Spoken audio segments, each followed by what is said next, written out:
प्यारे दोस्तों, हज़रत मोहम्मद मुस्तफ़ा सल्लल्लाहु अलैहि वसल्लम की जौजा और खलीफाए अव्वल हज़रत अबू बकर सिद्दीक रज़ी अल्लाह ताला अन्हु की साहिबजादी हज़रत आयशा रज़ी अल्लाह ताला अन्हा की ज़िंदगी का एक ऐसा वाक़िया है जिसे सुनकर दिल भर आता है और आंखें नम हो जाती हैं। यह वह दौर था जब हज़रत मोहम्मद मुस्तफ़ा सल्लल्लाहु अलैहि वसल्लम इस दुनिया से पर्दा फरमा चुके थे। एक दिन आपकी प्यारी बेटी हज़रत फ़ातिमा रज़ी अल्लाह ताला अन्हा उम्महातुल मोमिनीन में से एक के घर तशरीफ़ ले गईं। कुछ देर वहां ठहरने के बाद दोनों के दरमियान नबी करीम सल्लल्लाहु अलैहि वसल्लम का जिक्र शुरू हो गया। उस मौके पर बीवी साहिबा ने अर्ज़ किया, ए जन्नत की खातून, ए फ़ातिमा रज़ी अल्लाह ताला अन्हा, एक बात बताइए। आपने फरमाया, पूछो।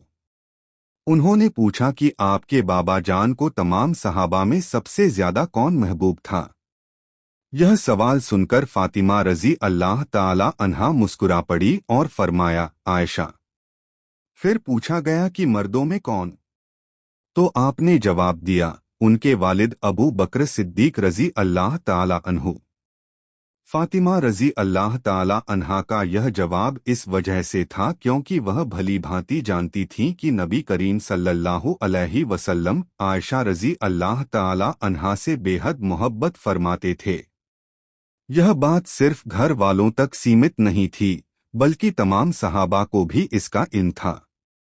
बल्कि खुद नबी करीम सल्लल्लाहु अलैहि वसल्लम ने अपनी प्यारी बेटी फातिमा रज़ी अल्लाह ताला अन्हा को भी आयशा रज़ी अल्लाह ताला अन्हा से मोहब्बत करने की ताकीद फरमाई थी। सहाबा किराम का यह आम तौर पर तरीका था कि जिस दिन नबी करीम सल्लल्लाहु अलैहि वसल्लम आयशा रज़ी अल्लाह ताला अन्हा के यहाँ तशरीफ़ फरमा होते, उस दिन वह ज़्यादा तोहफे और हदाया भेजते ताकि आप खुश हों और उनके लिए दुआ फरमाएं। यही वजह थी कि बाकी उम्महातुल मोमिनीन के दिलों में यह बात आई कि ऐसा क्यों है कि उनके दिनों में इतने तोहफे नहीं भेजे जाते। एक दिन तमाम अजवाज मुतहरात एक जगह जमा हुईं और उन्होंने आपस में मशवरा किया कि इस मामले को नबी करीम सल्लल्लाहु अलैहि वसल्लम तक पहुंचाया जाए। उन्होंने तय किया कि इस काम के लिए हज़रत उम्मे सलमा रज़ी अल्लाह ताला अन्हा को चुना जाए ताकि वह इस बात को अदब के साथ बारगाहे। हज़रत उम्मे सलमा रज़ी अल्लाह ताला अन्हा तमाम अजवाज मुतहरात की तरफ से नुमाइंदा बनकर नबी करीम सल्लल्लाहु अलैहि वसल्लम की खिदमत में हाजिर हुई। अदब और एहतराम के साथ उन्होंने अर्ज़ किया कि या रसूलल्लाह सल्लल्लाहु अलैहि वसल्लम, सहाबा किराम जिस दिन आप आयशा रज़ी अल्लाह ताला अन्हा के यहाँ तशरीफ़ फरमा होते हैं, उस दिन ज़्यादा तोहफे और हदाया भेजते हैं, लेकिन जब आप दूसरी बीवियों के यहाँ होते हैं तो ऐसा नहीं होता। उन्होंने गुजारिश की कि सहाबा को हुक्म दिया जाए कि जहाँ भी आप तशरीफ़ फरमा हो वहीं तोहफे भेजें और किसी एक दिन को खास न किया जाए। जब यह बात बारगाह रसूल में पेश की गई तो नबी करीम सल्लल्लाहु अलैहि वसल्लम ने पूरी बात सुनी।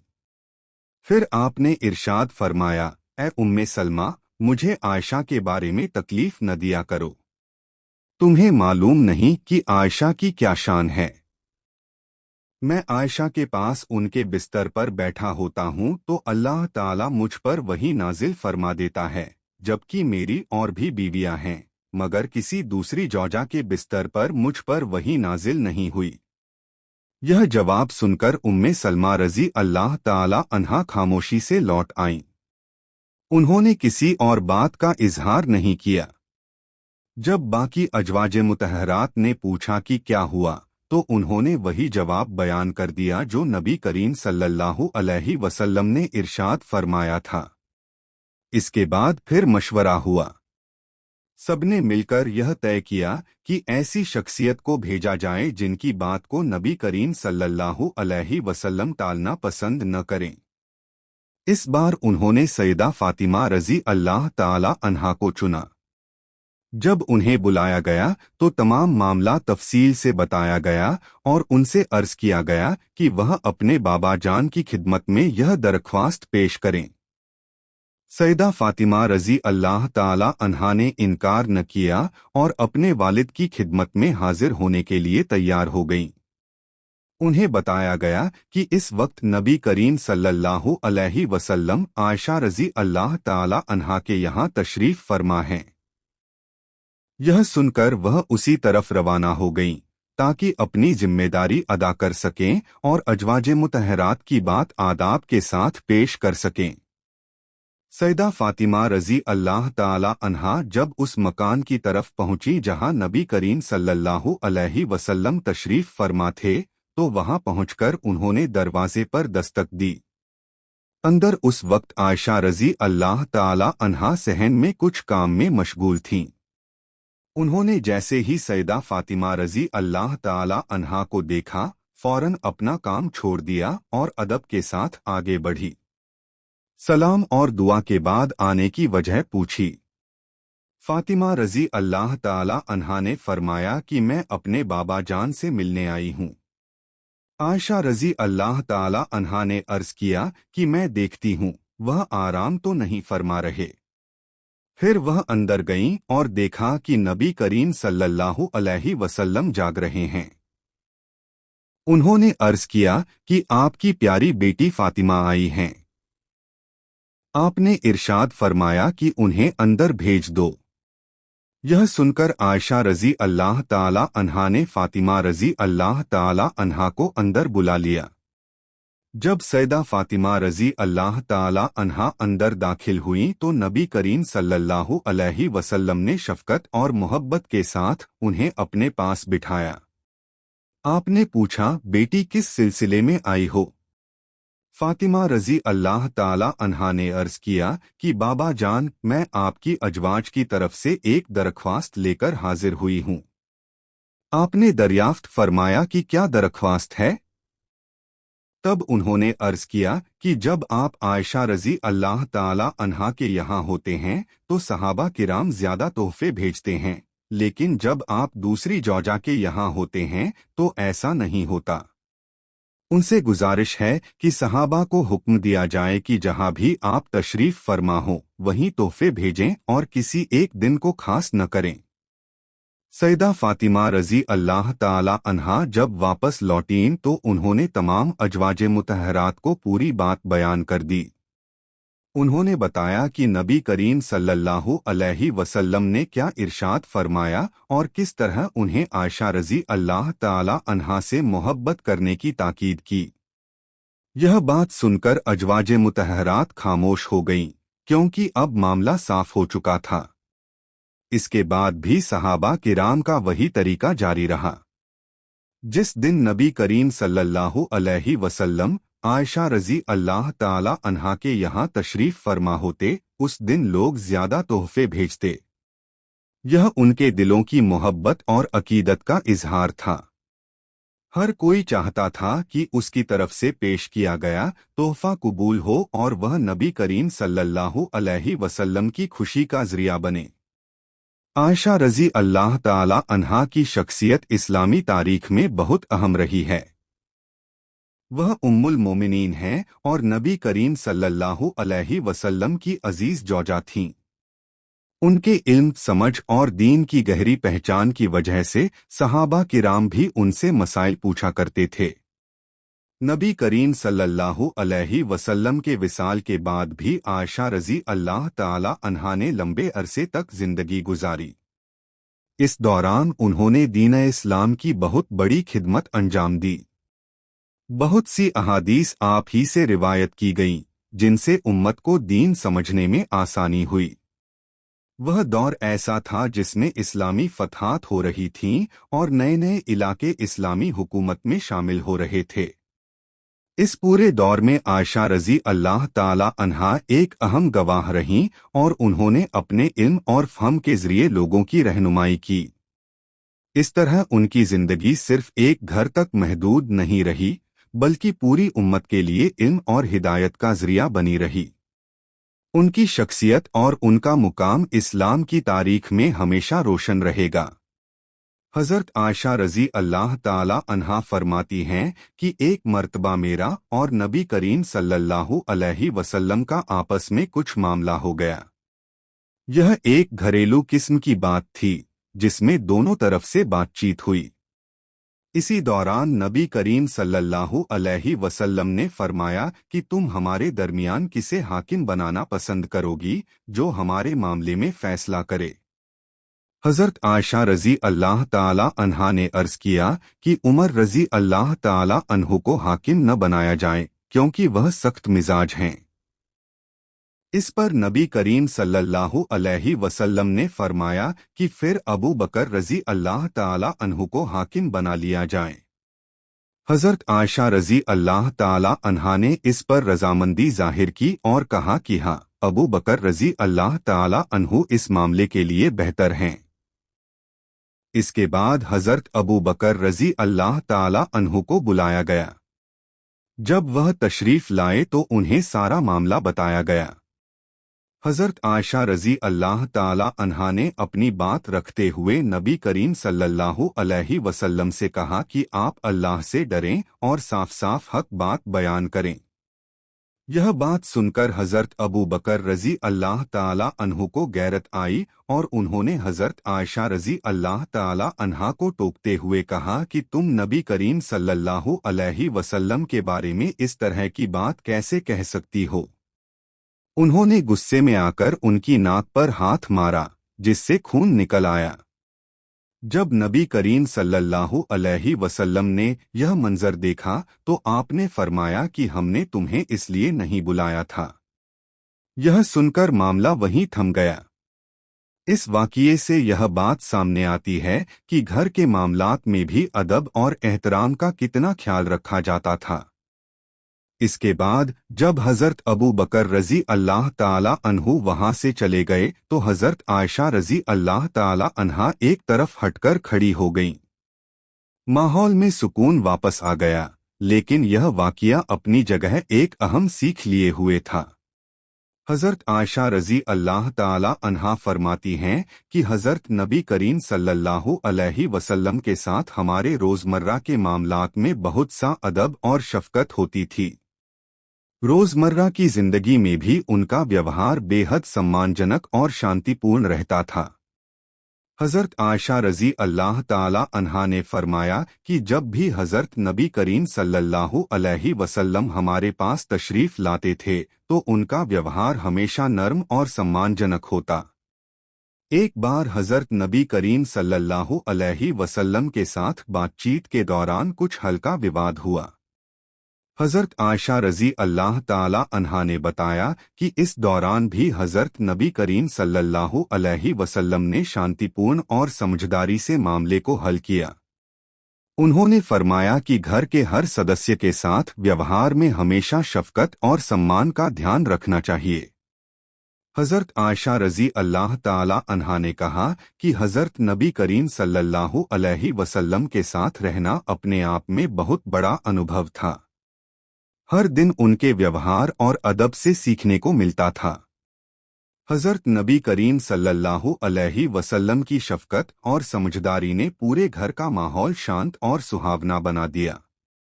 इसके अलावा हज़रत आयशा रज़ी अल्लाह ताला अन्हा ने फरमाया कि हज़रत नबी करीम सल्लल्लाहु अलैहि वसल्लम अपने साथियों और सहाबा एकराम के प्रति भी बहुत मेहरबान और सम्मानजनक थे। उनके व्यवहार से हर कोई प्रेरित होता और घर तथा समाज में अच्छे संस्कार और शफ़क़त का माहौल बनता। हज़रत आयशा रज़ी अल्लाह ताला अन्हा फरमाती हैं कि हज़रत नबी करीम सल्लल्लाहु अलैहि वसल्लम की आदतें और उनके व्यवहार के उदाहरण हमेशा याद रखने योग्य हैं। उनके व्यवहार में संयम, शफ़क़त, आदब और सम्मान का मेल हर एक पल देखने को मिलता था।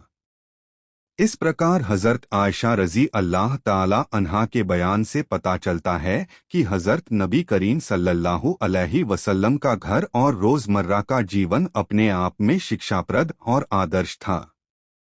यह वाक़या हमारी रोज़मर्रा की ज़िंदगी में शफ़क़त, आदब और सम्मान की सीख देता है। हज़रत आयशा रज़ी अल्लाह ताला अन्हा फरमाती हैं कि हज़रत नबी करीम सल्लल्लाहु अलैहि वसल्लम की शफ़क़त और समझदारी हर किसी के लिए मिसाल थी। उनके व्यवहार में हमेशा संयम और सम्मान का ध्यान रहता था। हज़रत आयशा रज़ी अल्लाह ताला अन्हा ने बताया कि जब भी घर में कोई हल्का विवाद या असहमति होती तो हज़रत नबी करीम सल्लल्लाहु अलैहि वसल्लम अपने अदब और धैर्य के साथ मामले को हल कर देते। हज़रत आयशा रज़ी अल्लाह ताला अन्हा फरमाती हैं कि हज़रत नबी करीम सल्लल्लाहु अलैहि वसल्लम का हर व्यवहार सीखने योग्य था। उन्होंने हमेशा हमें सिखाया कि किसी भी परिस्थिति में धैर्य, सम्मान और शफ़क़त बनाए रखना चाहिए। उनके इस व्यवहार से घर का माहौल शांत और सुखद रहता था। इसके अलावा हज़रत आयशा रज़ी अल्लाह ताला अन्हा ने बताया कि हज़रत नबी करीम सल्लल्लाहु अलैहि वसल्लम सहाबा और घर के सदस्यों के प्रति भी हमेशा उदार और सम्मानजनक थे। उनके व्यवहार से हर कोई प्रेरित होता और अच्छे संस्कार सीखता। हज़रत आयशा रज़ी अल्लाह ताला अन्हा फरमाती हैं कि इस प्रकार के आदर्श व्यवहार ने घर में हर किसी को सिखाया कि शफ़क़त और आदब से काम लेना ज़रूरी है। नबी करीम सल्लल्लाहु अलैहि वसल्लम के यह उदाहरण हमारी रोज़मर्रा की ज़िंदगी के लिए मार्गदर्शन हैं। हज़रत आयशा रज़ी अल्लाह ताला अन्हा ने आगे फरमाया कि जब भी वे हज़रत नबी करीम सल्लल्लाहु अलैहि वसल्लम के साथ रहती तो हर दिन उनसे कुछ न कुछ सीखने को मिलता। उनकी शफ़क़त और संयम का असर पूरे घर और आसपास के लोगों पर दिखाई देता। इस प्रकार हज़रत आयशा रज़ी अल्लाह ताला अन्हा के बयान से यह स्पष्ट होता है कि नबी करीम सल्लल्लाहु अलैहि वसल्लम का घर, उनका व्यवहार और उनके आदर्श हमारे लिए हमेशा सीखने और अपनाने योग्य हैं। हज़रत आयशा रज़ी अल्लाह ताला अन्हा फरमाती हैं कि हज़रत नबी करीम सल्लल्लाहु अलैहि वसल्लम की शफ़क़त और आदब का असर पूरे घर और आसपास के लोगों पर दिखाई देता था। उनके व्यवहार में हमेशा संयम, समझदारी और सम्मान झलकता था।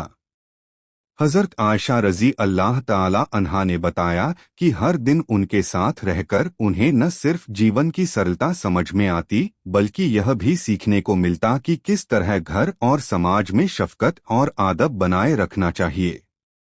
हज़रत आयशा रज़ी अल्लाह ताला अन्हा फरमाती हैं कि हज़रत नबी करीम सल्लल्लाहु अलैहि वसल्लम घर के सदस्यों और सहाबा इकराम के प्रति हमेशा उदार और सम्मानजनक थे। उनका यह व्यवहार हर किसी को प्रेरित करता था और हर किसी में अच्छे संस्कार और समझदारी की भावना पैदा होती थी। एक बार घर में हल्का असहमति या विवाद हुआ तो हज़रत नबी करीम सल्लल्लाहु अलैहि वसल्लम ने धैर्य और समझदारी से इसे हल किया। हज़रत आयशा रज़ी अल्लाह ताला अन्हा फरमाती हैं कि इस घटना से उन्होंने सीखा कि किसी भी परिस्थिति में संयम, सम्मान और शफ़क़त का पालन करना कितना ज़रूरी है। इसके अलावा हज़रत आयशा रज़ी अल्लाह ताला अन्हा ने बताया कि हज़रत नबी करीम सल्लल्लाहु अलैहि वसल्लम का आदर्श व्यवहार हर रोज़मर्रा की ज़िंदगी में न केवल उनके घरवालों बल्कि समाज के अन्य लोगों के लिए भी मार्गदर्शक था। उनकी यह आदतें, संयम और आदब के उदाहरण हमेशा याद रखने योग्य हैं। हज़रत आयशा रज़ी अल्लाह ताला अन्हा फरमाती हैं कि जब भी हज़रत नबी करीम सल्लल्लाहु अलैहि वसल्लम उनके पास तशरीफ़ लाते तो हर दिन उनसे कुछ नया सीखने को मिलता।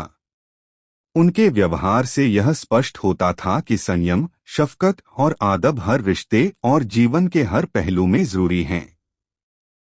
इस प्रकार हज़रत आयशा रज़ी अल्लाह ताला अन्हा के बयान से यह स्पष्ट होता है कि नबी करीम सल्लल्लाहु अलैहि वसल्लम का घर और उनका व्यवहार हमारे लिए हमेशा आदर्श और मार्गदर्शक रहेगा।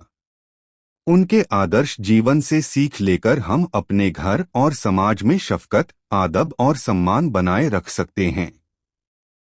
हज़रत आयशा रज़ी अल्लाह ताला अन्हा फरमाती हैं कि हज़रत नबी करीम सल्लल्लाहु अलैहि वसल्लम हमेशा अपने घर और समाज के लोगों के साथ शफ़क़त, सम्मान और धैर्य से पेश आते थे। हजरत आयशा रजी अल्लाह ताला अन्हा ने बताया कि उनके व्यवहार से घर के सदस्यों को हमेशा यह सीख मिलती थी कि किसी भी परिस्थिति में संयम और आदब बनाए रखना जरूरी है। हजरत आयशा रजी अल्लाह ताला अन्हा फरमाती हैं कि हजरत नबी करीम सल्लल्लाहु अलैहि वसल्लम के व्यवहार में हमेशा एक नरमी और समझदारी दिखाई देती थी। किसी भी विवाद या असहमति के समय वे धैर्य और विवेक से मामले को हल करते थे, जिससे घर का माहौल शांत और सुखद रहता था। इसके अलावा हजरत आयशा रजी अल्लाह ताला अन्हा ने बताया कि हजरत नबी करीम सल्लल्लाहु अलैहि वसल्लम सहाबा एकराम और घर के सदस्यों के लिए हमेशा आदर्श थे। उनके व्यवहार से हर कोई प्रेरित होता और सीखता कि शफकत और आदब जीवन का अनिवार्य हिस्सा होना चाहिए। हजरत आयशा रजी अल्लाह ताला अन्हा फरमाती हैं कि जब भी हजरत नबी करीम सल्लल्लाहु अलैहि वसल्लम उनके पास तशरीफ लाते तो हर दिन उनसे कुछ नया सीखने को मिलता। उनके संयम, आदब और शफकत से घर और आसपास के लोग हमेशा लाभान्वित होते। हजरत आयशा रजी अल्लाह ताला अन्हा ने बताया कि इस प्रकार के आदर्श व्यवहार ने उन्हें और अन्य लोगों को यह सिखाया कि घर और समाज में शफकत, सम्मान और धैर्य बनाए रखना कितना महत्वपूर्ण है। नबी करीम सल्लल्लाहु अलैहि वसल्लम का यह आदर्श जीवन हर समय अनुसरण योग्य है। इस प्रकार हजरत आयशा रजी अल्लाह ताला अन्हा के बयान से यह स्पष्ट होता है कि नबी करीम सल्लल्लाहु अलैहि वसल्लम का घर, उनके व्यवहार और उनके आदर्श हमारे लिए हमेशा सीखने और अपनाने योग्य हैं। उनके आदर्श जीवन से हम अपने घर और समाज में संयम, शफकत और आदब बनाए रख सकते हैं। हजरत आयशा रजी अल्लाह ताला अन्हा फरमाती हैं कि हजरत नबी करीम सल्लल्लाहु अलैहि वसल्लम का व्यवहार केवल उनके घर तक सीमित नहीं था, बल्कि समाज और सहाबा एकराम के साथ भी अत्यंत आदर्शपूर्ण और सम्मानजनक था। हर किसी के साथ उनके संबंध में शफकत, आदब और संयम की झलक स्पष्ट दिखाई देती थी। हजरत आयशा रजी अल्लाह ताला अन्हा ने बताया कि उनके पास हर रोज नए सीखने के अवसर आते थे। हजरत नबी करीम सल्लल्लाहु अलैहि वसल्लम का यह आदर्श व्यवहार उनके घर और आसपास के लोगों में भी अच्छे संस्कार और शफकत की भावना पैदा करता था। एक बार किसी छोटे विवाद या असहमति के समय हजरत नबी करीम सल्लल्लाहु अलैहि वसल्लम ने धैर्य, संयम और समझदारी से उसे सुलझाया। हजरत आयशा रजी अल्लाह ताला अन्हा फरमाती हैं कि इस अनुभव से उन्हें यह समझ आया कि जीवन में किसी भी परिस्थिति में संयम और आदब बनाए रखना कितना जरूरी है। हजरत आयशा रजी अल्लाह ताला अन्हा ने यह भी बताया कि हजरत नबी करीम सल्लल्लाहु अलैहि वसल्लम का आदर्श व्यवहार हर रोजमर्रा की जिंदगी में न केवल उनके घर वालों बल्कि समाज के अन्य लोगों के लिए भी मार्गदर्शक था। उनका संयम, शफकत और आदब हर किसी के लिए सीखने योग्य था। उनकी यह आदतें और जीवन का हर पहलू हमें यह सिखाता है कि घर और समाज में शफकत, आदब और सम्मान बनाए रखना कितना आवश्यक है। हजरत आयशा रजी अल्लाह ताला अन्हा फरमाती हैं कि हजरत नबी करीम सल्लल्लाहु अलैहि वसल्लम का यह आदर्श जीवन हर समय अनुसरण योग्य है। इस प्रकार हजरत आयशा रजी अल्लाह ताला अन्हा के बयान से यह स्पष्ट होता है कि नबी करीम सल्लल्लाहु अलैहि वसल्लम का आदर्श जीवन हमारे लिए हमेशा मार्गदर्शक रहेगा। उनके आदर्श जीवन से हम अपने घर और समाज में संयम, शफकत और आदब बनाए रख सकते हैं। हजरत आयशा रजी अल्लाह ताला अन्हा फरमाती हैं कि उनके जीवन का अंतिम समय भी आदर्श और सीखने योग्य था। उनकी मृत्यु के समय उन्होंने अपने घर वालों और समाज के लोगों के लिए शफकत, संयम और आदब की मिसाल कायम की। हजरत आयशा रजी अल्लाह ताला अन्हा ने वसीयत की कि उनके जनाजे पर कोई अतिरिक्त शोभा और महंगे वस्त्र न हो। उन्होंने अपने गुलामों की आज़ादी की भी वसीयत की ताकि उनकी मौत के समय भी समाज में सरलता और न्याय का संदेश जाए। उनकी वफात के बाद मदीना मुनव्वरा में लोग उनके जनाजे में शामिल हुए। अंसार और अन्य लोग उनके सम्मान और आदर्श जीवन को याद करते हुए भारी संख्या में इकट्ठा हुए। उनकी नमाज ए जनाजा हजरत अबू हुरैरा रजी अल्लाह ताला अन्हु ने पढ़ाई। हजरत आयशा रजी अल्लाह ताला अन्हा ने हमेशा नबी करीम सल्लल्लाहु अलैहि वसल्लम के आदर्श व्यवहार और शिक्षाओं का अनुसरण किया। उनका जीवन हर मोमिन और मोमिनत के लिए प्रेरणा का स्रोत है। हजरत आयशा रजी अल्लाह ताला अन्हा का आदर्श जीवन हमें यह सिखाता है कि संयम, आदब, शफकत और न्याय का पालन हर समय जरूरी है। उनके जीवन और वफात के अनुभव से हम अपने जीवन में समान गुणों को अपनाने की कोशिश कर सकते हैं। इस प्रकार हजरत आयशा रजी अल्लाह ताला अन्हा का जीवन और आदर्श हमें हमेशा मार्गदर्शन देता रहेगा। उनके आदर्श व्यवहार, संयम और शफकत से हम अपने परिवार और समाज में अच्छे संस्कार और आदब बनाए रख सकते हैं।